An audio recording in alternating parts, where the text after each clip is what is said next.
Hello children, in a previous class we discussed general terms related to the lens.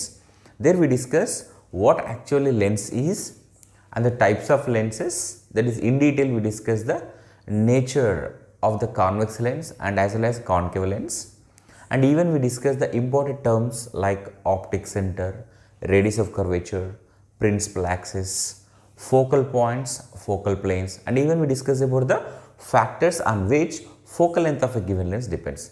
Children, it's a very important class which we had.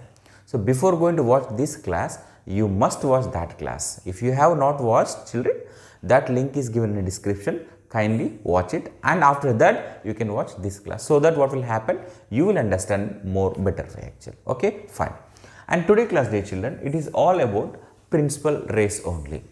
Children, in order to study the image formation, that is image position, image size, and the characteristics formed by the, what we can say, characteristics of the image formed by a lens, we need to make a ray diagram. But dear children, in order to make a ray diagram, we need to consider the light rays. So first, suppose teacher, in front of a lens, an object is placed.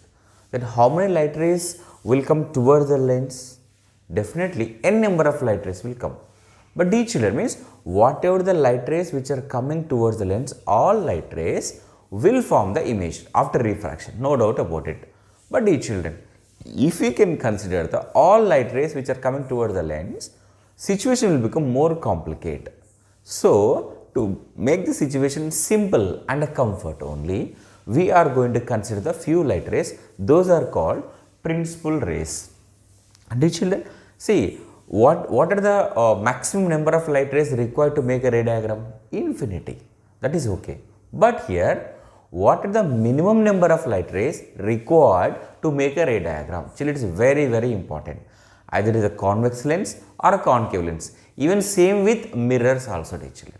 So how many number of light rays? What is the minimum number of light rays required to make the ray diagrams? That is 2. So minimum 2 number, that is minimum we need a 2 incident rays, we need a 2 rays. The minimum number of light rays required to trace out the image formed by a lens is 2 only. Either it is a convex lens or a concave lens. Now teacher, what we do? So what are those principal rays for a convex lens? First we will discuss, then we discuss concave lens first. So here is convex lens. So now we are going to see the what are the principal rays which we are going to consider the image formation for a convex lens. So how can we trace out the image formed by a convex lens? For that, what are the incident rays, that is what are the principal rays which we are going to consider, and after refraction how they are going to be is very important. Children, in this, the first one, children, remember that very, very important thing is that here we are going to consider the 3 light rays only, 3 principal rays, either for convex lens or concave lens. We are going to consider the 3 light rays. In that, the first one, children, before going to that, first we need to here that labeling is very important. I mean, where actually first focus, where actually second focus, where 2f1, where 2f2 is there. That is very, very important, and it is a mandatory to get the image in a perfect manner. Okay, fine. So here is, let us take, here is first convex lens. Okay, and here is that we know that here is optic center, and it is going to be principal axis is going to be, so let us label it as O, and here is this side will be F1. Children, if you are taking some x distance from here to here, obviously you must take the same distance on right side also.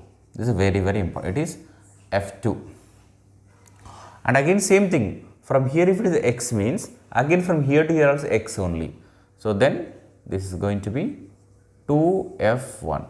Again here from here to here is a double we should take, that is going to be here 2f2.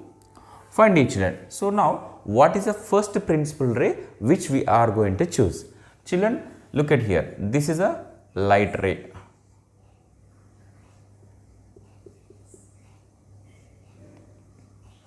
Or else, let us see, dear children. First, let us consider the light rays at the same time. Then we will discuss what happens after refraction. So, first light ray is which is coming parallel to the principal axis. Okay, fine. Now here, let us take a second one. Here is center. So, children, actually these are the three light rays. These are the three light rays, three principal light rays which we are going to consider in order to what we can say study the nature of the image formed, nature and the position and the size of the image formed by convex lens. Now, let us come to the first one, dear children. Here what happens here? The light ray which is coming parallel to the principal axis. Children, it is very important. If any light ray is coming parallel to the principal axis, if any light ray is coming parallel to the principal axis and incidenting on a convex lens, after refraction what happens? Children, after refraction it moves through the focus. Here you may get one doubt, sir, why you are saying focus, why not second focus? Children, already we discussed what is that. For a given lens, if you can take any lens, that second focus only we are going to call it as a focus. So here, if any light ray is coming parallel to the principal axis, then we can say that that light ray after refraction must pass through the focus only, that is fine. Now what happens here? Okay, second light ray, look at here. If any light ray is passing through the first focus of the convex lens, after refraction what happens? This light ray will move parallel to the principal axis. This light ray moves parallel to the principal axis. Children, look at here, it's very, very, very important. See, these two are like, it's vice versa. If any light ray is coming parallel to the principal axis, after refraction it passes through the focus. Whereas, if any light ray is passing through the first focus of the lens and after refraction, it is moving parallel to the principal axis. Now come to the third one, dear children. So what happens when light ray passes through the optic center? Children, already we had discussed that if you can take, means lens can be considered as a combination of prisms and a glass slab. And moreover, the middle part of the lens is considered as a glass slab. And already we discussed that in the case of a glass slab, there won't be any deviation. Rather, there will be shift will be there. But if we can consider the very, very thin prism, that what we can say a lateral displacement, that shift also can be neglected. So that what will happen, whatever the light ray which is coming and will go in the same manner. So here we can say that if any light ray is coming and incidenting at optic center, after refraction, it moves simply, it will go as usual, means it will go undeviated. So this is how actually light ray will go. Children, these are the three principal rays which we are going to consider in order to make the ray diagram by a convex lens. Children, I repeat once again. Here, if any light ray is passing parallel to the principal axis, after refraction, it must pass through the second focus, that is the focus. Whereas, if any light ray is passing through the focus, that is the first focus of the convex lens, after refraction, it will move parallel to the principal axis. Whereas the third one, dear children, if any light ray is passing through the optic center, it will go undeviated. So children, these are the principal rays required for a convex lens. Now, we will see what are the principal rays required for a concave lens we will see. Now, we will see for a concave lens. Children, here also we are going to consider the three principal rays. So, whatever the rays which we consider for a convex lens, same rays we are going to consider for a concave lens also. But the thing is that as both nature is different, and how the light rays are going to be after refraction, then we need to see. Children, here first principal ray for concave lens, let us see here what is going to happen after refraction. Children, it's a very important thing is that for a convex lens, F2 will be right side, but whereas for a concave lens, F2 will be left side. That is a very important. So here is F2. So if it is a F2, the double one will be 2F2, and this is going to be F1, and this is going to be 2F1. Let us see the children. Here light ray is coming like this. How it is coming? Parallel to the principal axis. The light ray is coming parallel to the principal axis. So here what happens if any light ray is coming parallel to the principal axis and it is incidenting on a concave lens? Children, we know that already we have studied the nature of the concave lens. What is the nature of the concave lens? It is a diverging lens. It will show diverging action. I mean what? If any light ray is coming parallel to the principal axis, after refraction, this light ray gets diverged. This light ray gets diverged. Okay, children, fine. Means this light ray appears as if it is coming from the focus. If you want, you can. If you can, this one. Means, of course, anyhow we will see when we are making the ray diagrams. Okay, na? This is a first principal ray which we consider for a concave lens. And the second one, children, let us make here. Let us make here. Here is, and this is going to be 2f2. Let us make like this.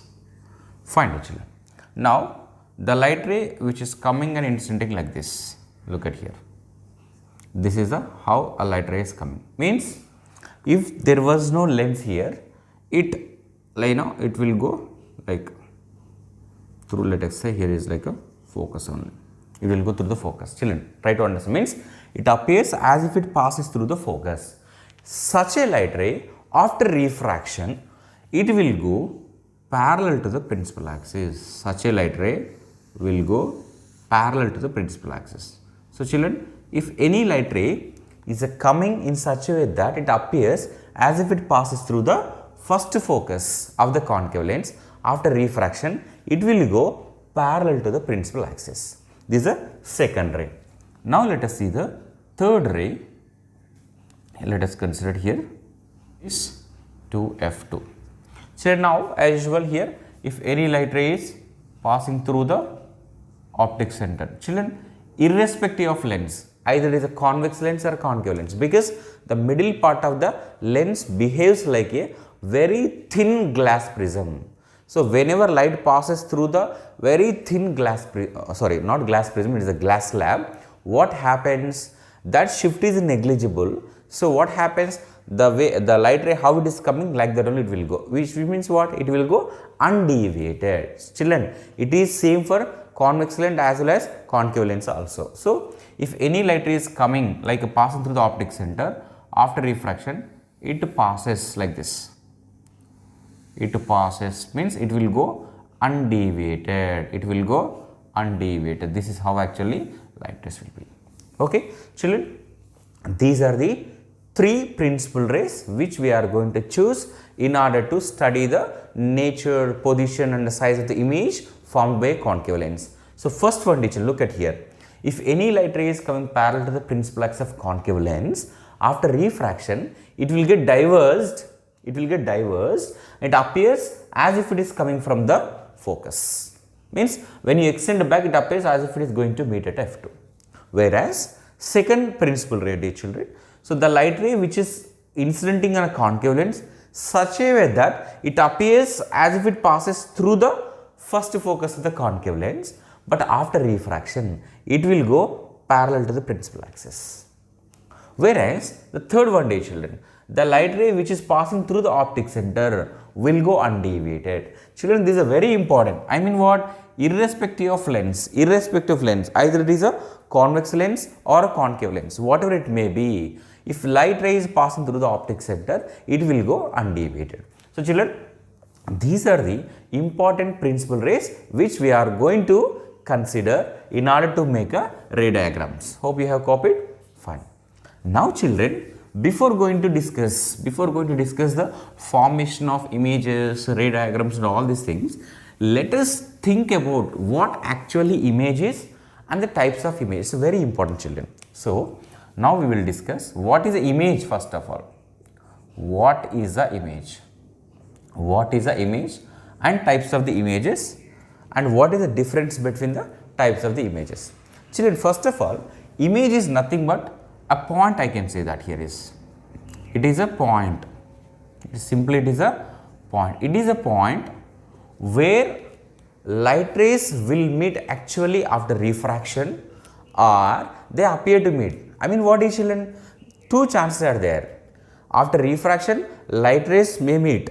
It is a first case, but it is not compulsory. Always we cannot expect that after refraction light rays are going to meet.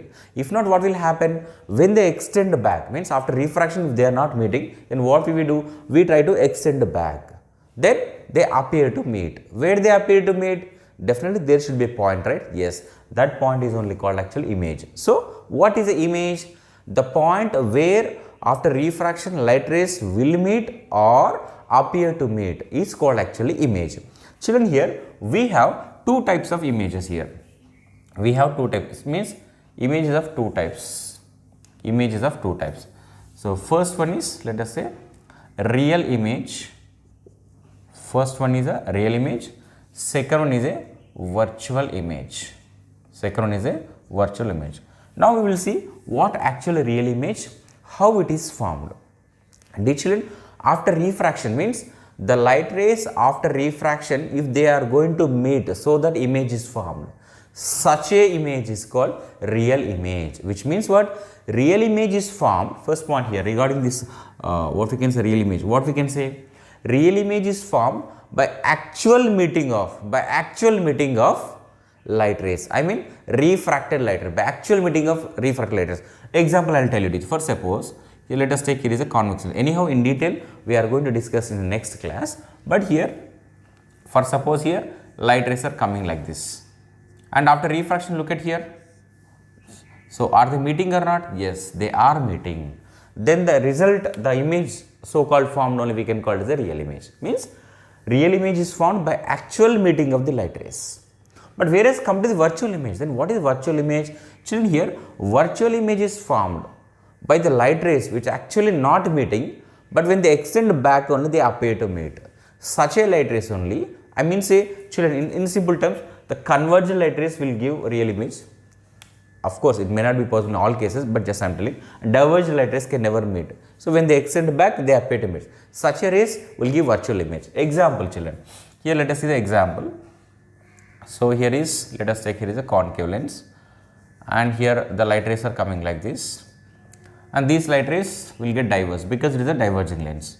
So children, these light rays are not meeting after refraction, but here these light rays are not meeting actually. So when you extend back, children, they appear to meet. They appear to meet. So this is real image I. This is, let us say, I naught is a virtual image. It's a virtual image. It's a first and foremost, the very important which we have to notice.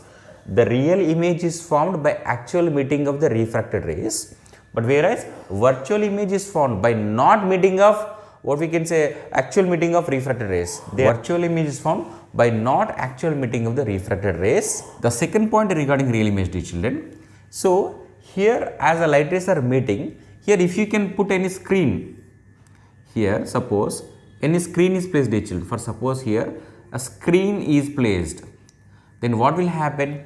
Image is taken on the screen. Image is taken on the screen. So here image, this real image it is, but whereas dear children, here for suppose here if you put a screen like this, for suppose here also we are putting the screen, let us say, can we take the image on the screen? No. Why? Because they appear as if they are meeting. Actually they are not coming, they are not meeting. So that dear children, this in this case image is not taken on the screen. Image is not taken on the screen. It is not at all possible to catch the image on the screen. Okay, fine.